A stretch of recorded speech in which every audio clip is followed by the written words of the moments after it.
창세기 10장 1절 5절 말씀입니다. 창세기 10장 1절 5절 말씀 교독합니다. 오늘 말씀은 노아의 후손들에 대한 정리입니다. 노아는 세 아들을 두었는데 셈과 함과 야벳을 두었습니다. 이들이 새롭게 열리는 인류의 족보, 조상이 되는 것입니다. 이 중에 장남인 야벳의 족보를 정리하고 있습니다. 왜 야벳이 장남이냐면 제일 먼저 소개되고 있기 때문에 장남으로 보고 있습니다.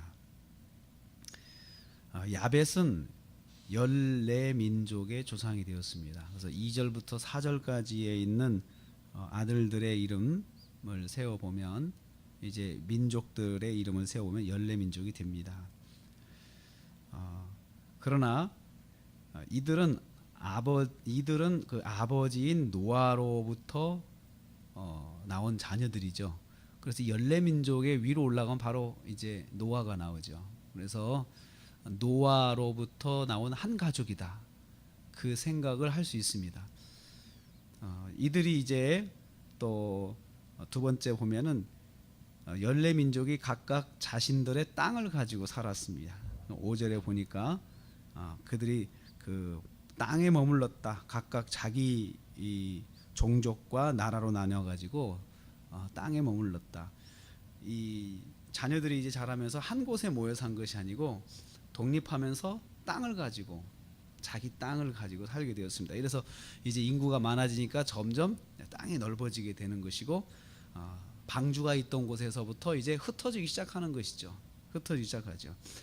그렇지만 각기 자기 땅을 가지며 점점 흩어져 살게 되었지만 노아의 한 가족이고 한 핏줄이라는 거죠.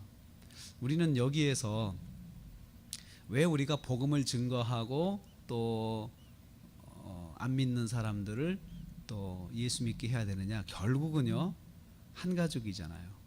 한 가족이기 때문에 그들을 다시 불러야 될 책임이 있는 것이에요. 하나님의 마음은 그런 마음이라고 저는 생각을 합니다. 자녀가 독립하면서 새로운 땅으로 확장되어 나갔지만 결국은 한 가족이죠. 예를 들면 노아의 생일이 되면 다 모이겠죠. 대표들이 모여서 노아가 살아있을 때는 이 14민족의 자녀들이 다 뭉쳐서 그 자기 아버지 야벳과 함께 이제 노아를 만나러 가겠죠. 그런데 세월이 이제 많이 지나면서 몇천 년, 1000년, 2000년 지나면서 이제 그런 게 없어지잖아요. 보통 할아버지 계실 때는 다 만나지만 할아버지 돌아가시면 각자 가족으로 또 흩어지는 것처럼 그렇게 되는 거죠. 세월이 지나면서 먼 친척이 되고 세월이 더 많이 지나면서 이제 친척을 넘어 친척이 아닌 그냥 남같이 살게 되는 그런 사이가 되지만 사실은 원래로 올라가면 한 가족인 거예요. 그래서 지금도 이렇게 여러 민족으로 흩어져 살고 있지만 처음으로 돌아가면 한 가족인 거예요. 그런데 여기에서 우리가 성경의 다른 부분을 통해서 이 부분에 대해서 기가 막히게 말씀하는 부분이 있습니다. 이제 이 자녀들의 구원의 문제는 어떻게 될까요? 자, 방주에서 구원을 받았어요. 그래서 셈과 함과 야벳 이 식구들은 구원받은 하나님의 자녀로서 아버지를 통해서 그 구원의 은혜를 입었잖아요. 그러면 이제 이 자녀들이 흩어져 가지고 살게 되면서 그 14민족의 구원은 어떻게 될까요? 아버지가 구원을 받았으니까 그 자녀들도 자동으로 구원을 받는 것일까요? 아니면 이들의 구원은 어떻게 될지 성경에서 창세기 3장 15절에서 여자의 후손을 통해서 구원의 역사를 이루시겠다는 하나님의 말씀이 있습니다. 약속의 말씀이. 그런데 일단 홍수를 통하여서 다 심판을 받았잖아요. 8가족 남겨놓고. 그래서 이 8가족으로 다시 하나님께서 여자의 후손을 이제 이어가시게 되는 거예요. 그런데 이들의 구원의 문제는 어떻게 될까? 사실은 이게 성경을 보면서 궁금한 것입니다. 에스겔 14장 14절과 20절 말씀 보면 이런 말씀이 있어요. 에스겔 14장 14절과 20절 말씀 보면 비록 노아, 다니엘, 욥 이 세 사람이 거기 있을지라도 그들은 자기 공로로 자기 생명만 건지리라. 자기 공로로. 그러면서 다시 20절에 비록 노아, 다니엘, 욥이 거기 있을지라도 그들도 자녀는 건지지 못하고 자기 공로로 자기의 생명만 건지리라. 이렇게 말씀하고 있어요. 그러니까 이 말씀을 보면은 노아의 자녀라고 자동으로 구원받는 것이 아니고 노아는 자기 공로로 노아 자기만 구원받고 노아의 자녀는 또 자녀의 공로로 구원을 받는다는 거예요. 그래서 에스겔서에 이 말씀이 있더라고요. 그래서 이제 방주에서 구원받은 이제 그런 아버지의 은혜가 있지만 함께 구원받았죠. 그리고 노아로부터 이 셈과 함과 야벳이 하나님께 예배를 배우잖아. 하나님이 예배드리는 걸 배우죠. 그래서 이제 그 자녀들이 셈과 함과 야벳이 흩어져서 살면서 또 자기 자녀들에게 하나님께 예배하는 걸 가르쳐 줄 수 있겠죠. 거기까지는 부모가 할 수 있어요. 예배를 가르쳐 주고 교회를 알려주고 교회를 데려가고 하는 것은 거기까지는 할 수 있죠. 그렇지만 생명구원의 문제는 자기 공로가 있어야 된다. 나의 믿음의 고백, 나의 고백이 있어야 된다는 거죠. 각자의 자녀의 고백으로 생명구원을 받는다라는 말씀이 에스겔서에서 말씀이에요.